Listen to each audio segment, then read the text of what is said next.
තමන්ට ලැබෙන පැටවුණුත් දකින්න නැතුව පුළුවන් තාක් කිරිත් දීලා අවසානයේ මස් කඩේටත් යනවා කියන්නේ ඕවා නෙවෙයිද ණය ගෙවනවා කියන්නේ. තනකොළ උලා කකා. ඒකයි කියන්නේ ණය වෙන්න එපා මනුස්ස ලෝකේ කියලා. අම්මා තාත්තට ණය වෙන්න එපා. බැඳපු නෝනටවත් ණය වෙන්න එපා. යුතුයකම් ඉෂ්ට කරන්න කියන්නේ ඒකයි. කාටවත් ණය වෙන්න නම් එපා. ඉතින් මං ඕක කියනකොට උපාසිකාවක් මාත් එක්ක කිව්වා හාමුදුරනේ ඔය නවසීලන්තේ පුංචි කාලේ ඉඳලා උගන්වනකොට රජයෙන් වියදම් කරනවා. එයා රස්සාවක් මට්ටමට එනකොට මිලියන ගාණක් රජයෙන් වියදම් කරලා ළමයාට.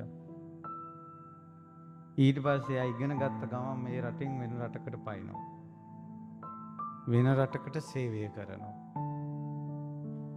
මගෙන් ඇහුවා ආමඳුරනේ ඒ රටෙන් යැපිලා ඒ රටෙන් පැනලා තමන්ගේ අධ්‍යාපනය දුන්න රටට සේවය නොකිරීම කියන ණයත් ගෙවන අය ඔය සත්තු අතර ඇති නේද කියලා.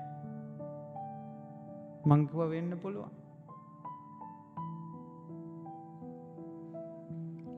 පැටවුනුත් දීලා, කිරිත් දීලා, මසුත් දීලා, තනකොළ විතරයි. පොළොව උලා කකා ජීවත් වෙන. මනුස්ස ලෝකේ එක එක කෑම කාපු මිනිස්සු. ඇයි ඒ? අසත්පුරුෂ වුණ නිසා මනුස්ස ලෝකේ.